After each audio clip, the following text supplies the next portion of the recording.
사도행전 28장 23절부터 교독하도록 하겠습니다. 제가 한 절 읽고 우리 성도님들이 한 절 읽으시고 그렇게 교독합니다. 그들이 날짜를 정하고 그가 유숙하는 집에 많이 오니 바울이 아침부터 저녁까지 강론하여 하나님의 나라를 증언하고 모세의 율법과 선지자의 말을 가지고 예수에 대하여 권하더라. 서로 맞지 아니하여 흩어질 때에 바울이 한 말로 이르되 성령이 선지자 이사야를 통하여 너희 조상들에게 말씀하신 것이 옳도다.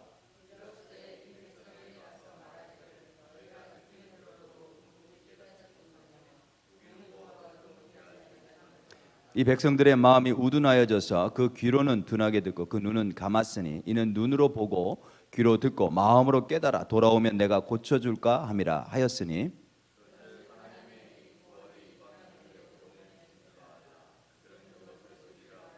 30절 있습니다. 바울이 온 이태를 자기 셋집에 머물면서 자기에게 오는 사람을 다 영접하고 하나님의 나라를 전파하며 주 예수 그리스도에 관한 모든 것을 담대하게 거침없이 가르치더라. 아멘.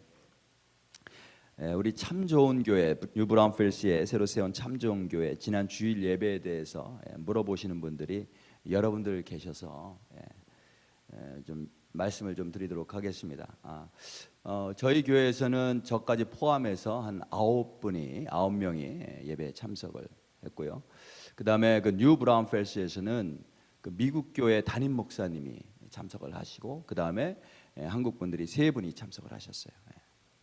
그 중에 한 분은 등록을 하셨어요. 1호 등록. 벌써 예배에 2번째 만에 등록자 교회 등록하셨고 그 다음에 이제 두 분은 부부신데 처음 오시는 분이신데요. 거기 퍼스트 배프티스트 처치 미국 교회 1년 전부터 다니시던 분인데 한국 교회가 생겼다는 말을 듣고 오신 거예요. 그러면서 이분들이 똑같이 하시는 말씀이 있었어요. 그게 뭐냐면 왜 뉴 브라운펠스에는 한국 교회가 없지? 그러면서 그 1년 동안 지난 1년 동안 이곳에 한국 교회가 생기게 해달라고 기도를 하셨다는 거예요. 똑같이. 그러면서 다시 한번 제가 그분들 이야기를 들으면서 이게 하나님의 뜻이었구나라고 하는 것을 한 번 더 컨펌을 했습니다. 그리고 벌써 한 분이 등록했다는 게 너무나 감사한 일이잖아요. 그죠? 이분들이 식사하시면서 밥은 비빔밥 먹었습니다. 비빔밥. 식사는 뭘 했는지도 궁금하시는 분들이 비빔밥 먹었어요. 이분들이 이제 식사를 하시면서 한국 사람들 만나면 꼭 초청해야 되겠다고 아주 강한 의지를 가지시고 교회 명함을 갖고 이제 돌아가셨어요. 우리 이따가 함께 기도하시는 시간에 우리 새로 세워진 교회도 참 좋은 교회도 많은 영혼들을 구원하고 그 영혼들을 제자로 세우는 교회로 하나님께서 세워달라고 함께 기도해 주시면 감사를 드리겠습니다. 오늘 본문은 사도행전 마지막 부분인데 어떻게 끝났냐면 바울이 로마에 가서 사람들에게 복음을 전도하는 장면으로 사도행전이 끝나는 거예요. 근데 오늘 이렇게 본문을 보시면 23절 있죠? 23절 이렇게 시작하는 절 본문에 그다음에 끝나는 절이 이제 30절, 31절인데 이 시작하는 부분과 끝나는 부분에 반복하는 내용이 나와요. 똑같이 반복하는 내용이 나와요. 그게 뭘까요? 한번 보시기 바라겠습니다. 그들이 날짜를 정하고 그가 유숙하는 집에 많이 오니 바울이 아침부터 저녁까지 강론하여 하나님의 나라를 증언하고 모세의 율법과 선지자의 말을 가지고 예수에 대하여 권하더라. 그게 23절이죠. 그 다음에 이제 30절부터 보면 바울이 온 이태를 자기 셋집에 머물면서 자기에게 오는 사람을 다 영접하고 하나님의 나라를 전파하며 주 예수 그리스도에 관한 모든 것을 담대하게 거침없이 가르치더라. 이렇게 좀 반복되는 내용이 있다는 것을 혹시 좀 보실 수 있으시겠어요? 뭐냐면 바울이 자기 집을 오픈해서 사람을 초청했다는 거예요. 반복되어 있어요. 시작할 때도 바울이 자기 집을 오픈해서 사람들을 초청하고 영접했다. 마지막에도 똑같이 초청해서 뭘 했어요? 하나님 말씀을 전했죠. 하나님의 나라와 예수님에 대해서 전했다는 거예요. 무슨 말이냐면 예수님을 통해서 하나님 나라에 들어갈 수 있다는 거죠. 하나님 나라에 들어가는 유일한 길은 예수님밖에 없다. 이거를 성경을 가지고 가르친 거예요. 언제요? 집을 오픈해서 사람들을 초청했을 때 그렇게 했다는 거예요. 이게 이제 처음 시작과 마지막에 있어요. 이게 이제 문학적인 기법인데 인클루전이라고 하는 문학적인 기법이에요. 그래서 이렇게 시작과 끝에 이렇게 똑같은 주제가 있고요. 가운데 내용을 이렇게 감싸는 거죠. 이렇게 감싸요. 가운데 있는 내용은 어떤 내용이냐면 그 말을 듣고 믿는 사람도 있었고 믿지 않는 사람도 있었더라. 그거죠. 특별히 이제 오늘 이 본문을 통해서 제가 이렇게 마음에 많이 와닿던 게 뭐냐면 바울이 자기 집을 오픈해서 사람들 초청했다는 거. 바울이 지금 죄수 신분이에요. 로마에 도착했어요. 근데 도착하자마자 한 게 뭐냐면 숙소를 정해서 그 렌트하고 그 숙소로 사람들을 초청했다는 거죠. 여기에 23절에 유숙하는 집이라고 했는데 우리가 생각하는 하우스는 아닐 거예요. 그죠? 어떤 방을 렌트를 했겠죠. 게스트룸 같은 경우. 죄수에게 집을 줬을 리가 없을 거예요. 하지만 바울이 구할 수 있는 어떤 공간을 지금 정했다는 거죠. 그다음에 30절에도 보면 셋집이라고 되어 있어요. 셋집. 여기도 집이 핵심이 아니고 바울이 집에서 보냈구나 이게 아니고 세를 줬다는 게 그게 핵심이에요. 렌트 비를 냈다는 거죠. 뭐냐면 바울이 자기 돈으로 돈을 패가면서까지 그 집을 빌렸다는 거죠. 바울이 뭐 얼마나 돈이 있었겠어요. 아마 성도들이 교회에서 이렇게 모아서 선교비를 낸 거예요. 넉넉하지 않은 형편이 틀림없음에도 불구하고 그 돈을 내면서까지 집을 구해서 또는 어떤 공간을 구해서 자기 숙소를 구해서 사람들을 초청했다는 거죠. 이렇게 돈을 주면서까지 숙소를 얻은 이유가 자기가 편안하게 뭐 죄수 생활을 하기 위해서가 아니고 그 집을 통해서 사람들을 초청해서 복음을 전하려고 복음을 죄수 신분으로 로마에 도착하자마자 그렇게 했다는 거예요. 여기 보니까 바울은 비록 죄수라고 하는 어떤 제한이 있었지만 그것에 매이지 않고 복음을 전하는 모습을 봅니다. 복음은 절대로 매이지 않는다. 그죠? 바울이 감옥에 들어가면 복음도 같이 들어가요. 감옥에. 바울이 바다 한가운데에서 난파를 당하면 복음도 그 위에 배 위에서 역사를 합니다. 바울이 어떤 섬에 이렇게 상륙을 하게 되면 복음도 그 섬에 상륙이 돼서 멜리데라고 하는 섬 상륙을 해서 사람들을 구원하는 역할을 하는 거예요. 지금 바울이 로마에 들어가니까 복음이 로마에 지금 들어가셔요. 우리가 있는 곳에 주의 복음도 함께 있다는 것을 우리가 기억하시길 바랍니다. 내가 있는 곳에 주의 복음이 증거될 수 있는 거예요. 자, 여기 보니까 이제 바울이 죄수였고 그의 숙소는 아주 열악한 그런 어떤 게스트룸, 그 공간은 좀 되어 있었던 것 같아요. 많은 사람들 초청할 수 있도록. 그렇죠? 그랬음에도 불구하고 바울이 그런 어떤 자기의 제한에 얽매이지 않고 복음을 전하는데 그 모든 자기가 가지고 있는 것을 사용하는 것을 봅니다. 특별히 보니까 가장 먼저 유대인들에게 복음을 전했어요. 유대인들. 바울은 가는 곳마다 희한하게 먼저 유대인들을 초청했어요. 지금 로마에서도 먼저 유대인들을 초청합니다. 왜 그랬을까? 그 유대인들을 초청해서 복음을 전하기 위해서 지금 집을 빌렸는데 왜 그랬을까를 한번 생각해봤어요. 저희들이 이제 제가 결혼하고 나서 처음으로 아내를 데리고 와서 신학교 이제 아파트에 들어갔어요. 신학교 캠퍼스 안에 있는 아파트인데 원룸 아파트였어요. 원룸 아파트. 그리고 1970년대 지어진 가장 오래된 그런 아파트였고요. 또 렌트비가 가장 쌌어요. 근데 데리고 왔더니 제 아내가 그 아파트를 보면서 너무 좋아하는 거예요. 야, 서울에서 제 아내가 서울에서 왔는데 서울에서 이만한 아파트를 구하려면 수억을 줘야 된다. 수억을 줘야 된다. 그 신학교에서 가장 싼 아파트였는데다. 그러면서 우리는 웃으면서 살았어요. 그리고 나서 이제 그 아파트에서 이제 신혼생활을 시작하면서 이제 사람들을 초청해서 함께 식사 나누고 교제하는 그런 시간들을 가졌는데 어제 문득 본문 말씀을 묵상하면서 그때 그 일이 생각이 난 거예요. 이제 사람들을 초청해서 같이 식사 교제를 하는데 부부를 초청해서 식사 교제를 했던 적은 거의 없었던 것 같아요. 부부나 가정이나 주로 싱글들을 초청을 했어요. 남자 싱글, 여자 싱글, 젊은 싱글, 나이 든 싱글, 싱글들을 초청을 했어요. 왜 그랬을까? 우리가 그때 왜 그랬을까? 우리 싱글들만 초청하자 이렇게 우리가 마음 먹고 한 적은 없는데 하다 보니까 싱글들을 주로 초청했어요. 왜 그랬을까 제가 생각을 해봤어요. 생각을 해봤더니 제가 오랫동안 싱글로 생활을 했잖아요. 그러면서 그곳에서 이제 공부를 하면서 누군가 가정에서 저를 초청해서 식사를 대접해 주시면 그게 그렇게 고마울 수가 없었어요. 그 지역에는 한국 그 식당도 거의 없었고 한두 군데 있었는데 가격도 너무너무 비싸서 뭐 사 먹을 엄두를 전혀 못 내고 있었던 그런 시절이었기 때문에 누군가 저를 초청해서 식사를 집에서 대접을 해준다. 이건 너무나 감사한 일이죠. 그래서 이제 그 생각 때문에 결혼하고 나서 아마 싱글들을 많이 초청을 했던 것 같아요.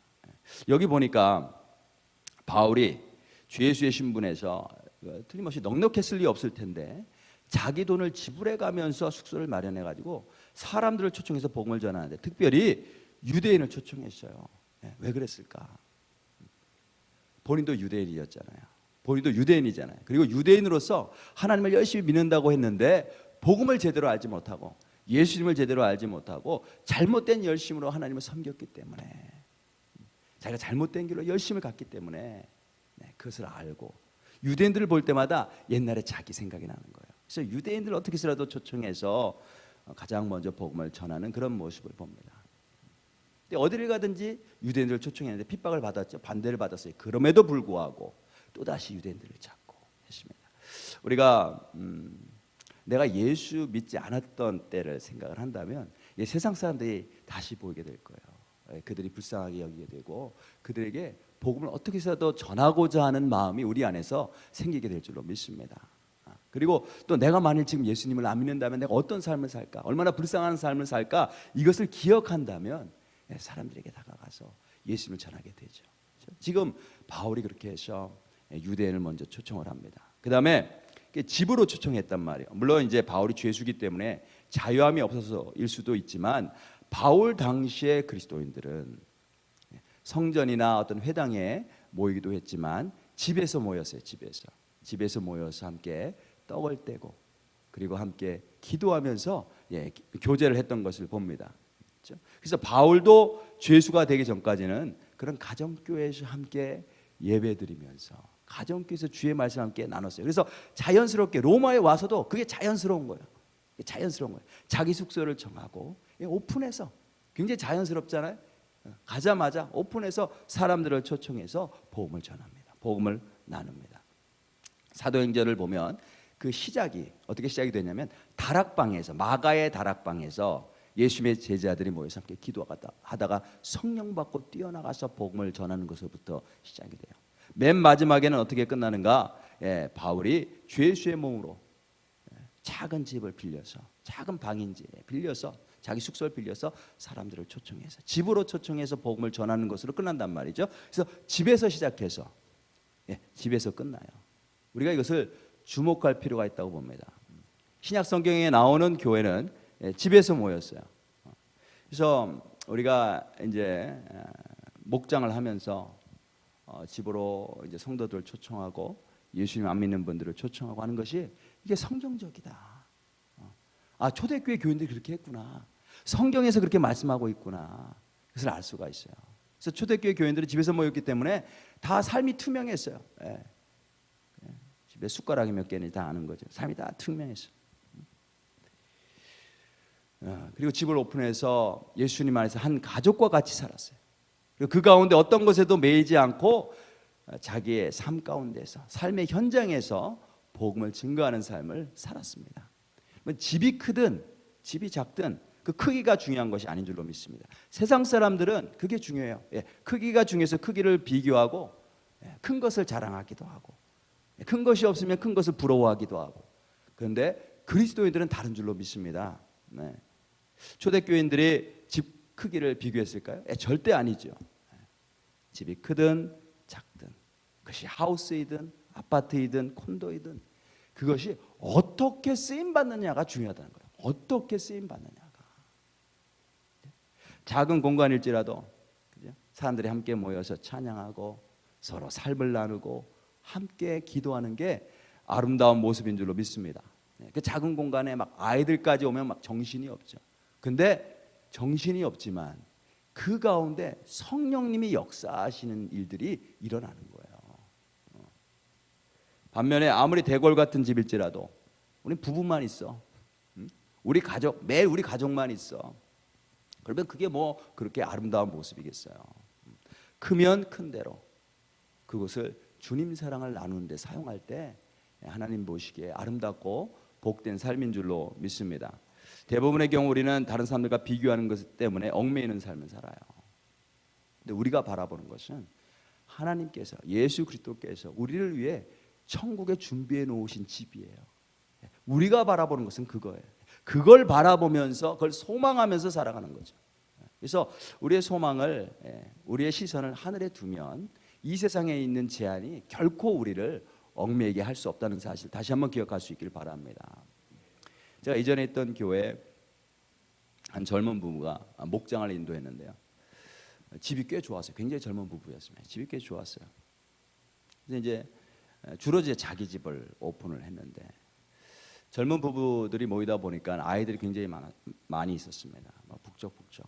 그 중에 이제 말썽 부리는 아이들도 있었고, 같이 밥을 먹다 보니까 애들이 카펫에다 음식을 막 이렇게 흘리는 거예요. 밝은 색깔의 카펫이었는데, 그 다음에 가죽 소파가 있었는데 애들이 거기서 막 들고 뛰고, 1년 뛰니까 스프링이 망가지는 거죠. 풀 테이블도 있었어요. 당구대, 집에 당구대가 있었는데 애들이 그 위에 올라가서 바지 내리고 오줌을 싸고 다니면서 휘둘려서 벽에 막 흠집을 내고, 그리고 한 1, 2년 지나니까 집이 엉망이 된 거예요. 근데 그 부부는 기뻐하더라고. 기뻐했어요.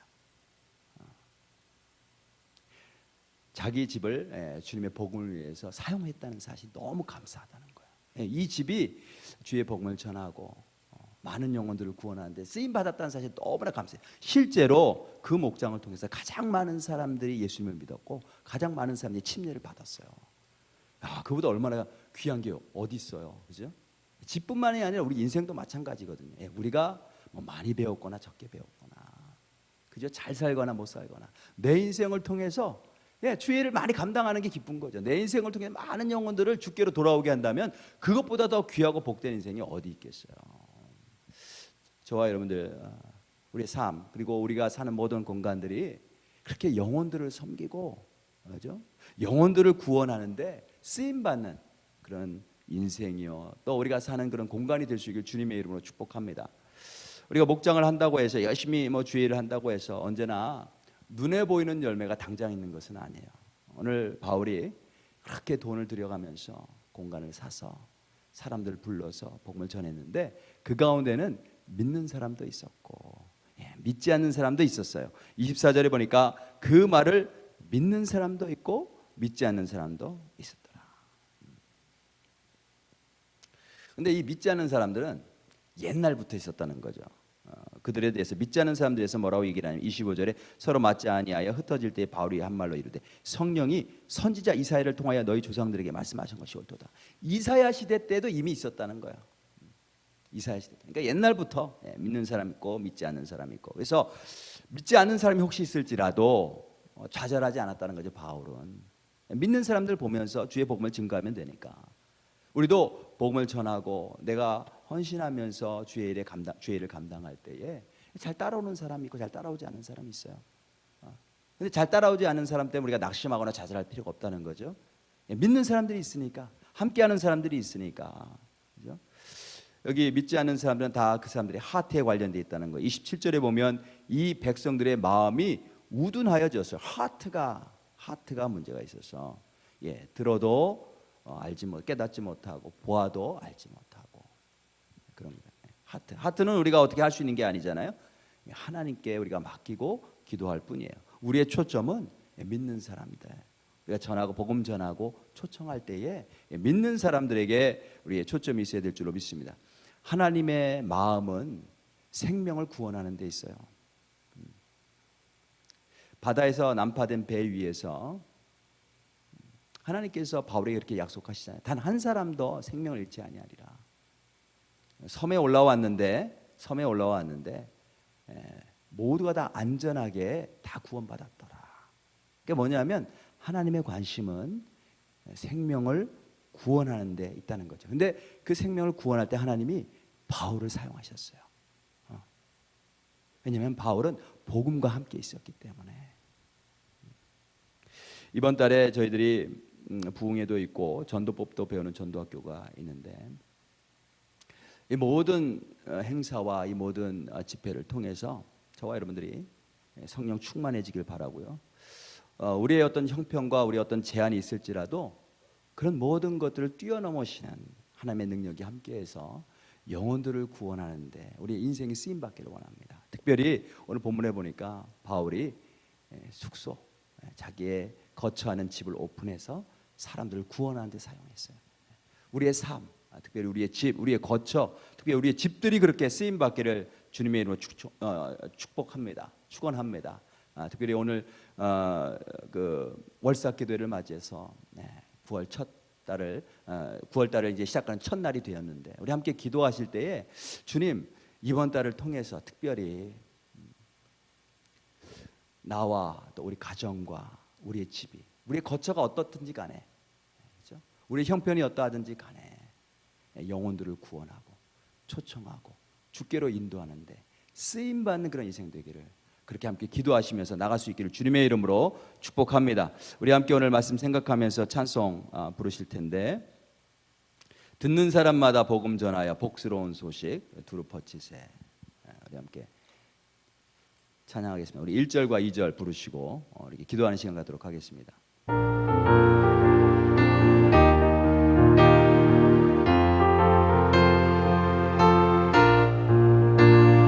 듣는 사람마다 복음 전하여 복스러운 소식 두루 퍼치세.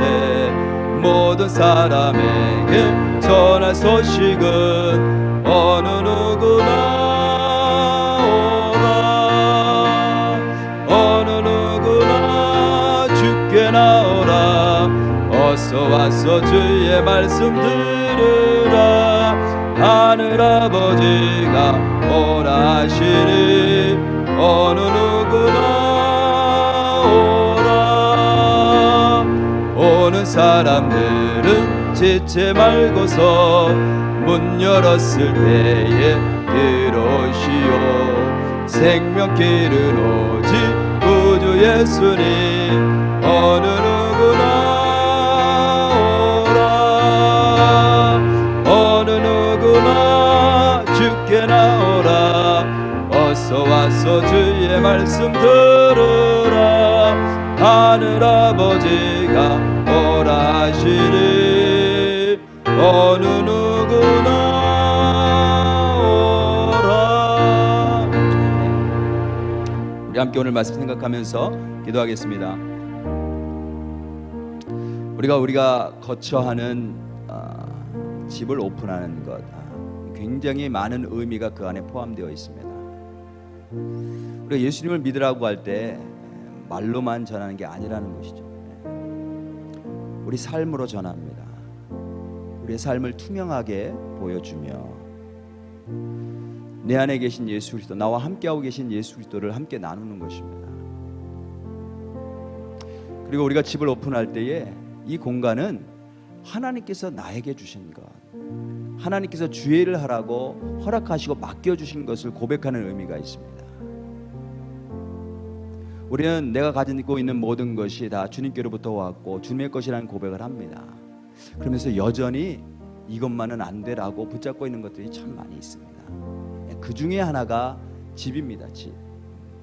그것이 아파트이든 집이든 아니면 셋방이든 하나의 방이든 어떤 공간이든지 하나님 주님께서 나에게 허락하셨고 사용하시기 원하신다고 하는 사실을 다시 한번 이 아침에 우리가 기억하기를 원합니다. 주님, 주께서 허락하신 것을 통해 영혼을 구원하는데 사용할 수 있기를 원합니다.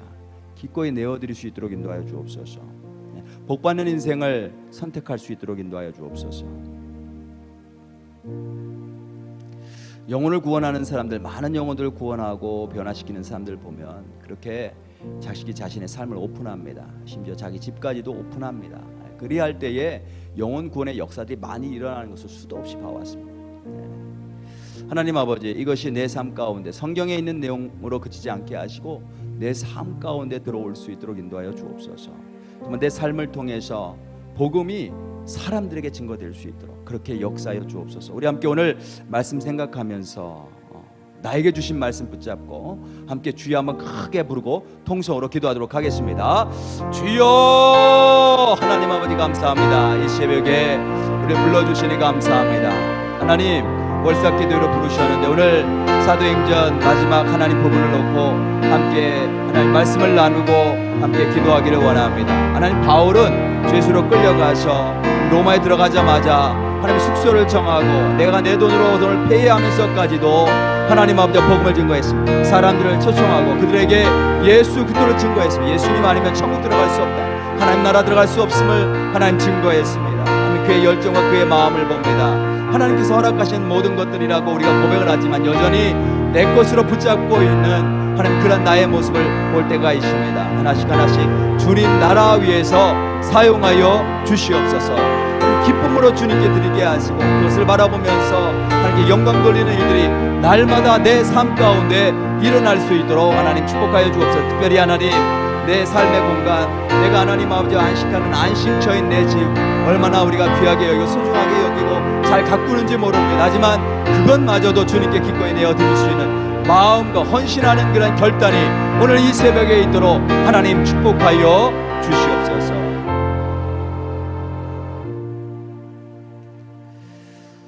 하나님 아버지, 하나님과 동행한다는 사실이 얼마나 귀하고 기쁜 일인지 모릅니다. 주님께 쓰임받는다는 사실이 얼마나 감사한 일인지 모릅니다. 하나님, 우리의 인생을 그렇게 하나님 붙잡으셔서 주님 나라 위하여 하나님 사용하여 주옵소서. 이에 대한 소망이 있기를 원합니다. 이에 대한 열정이 있기를 원합니다.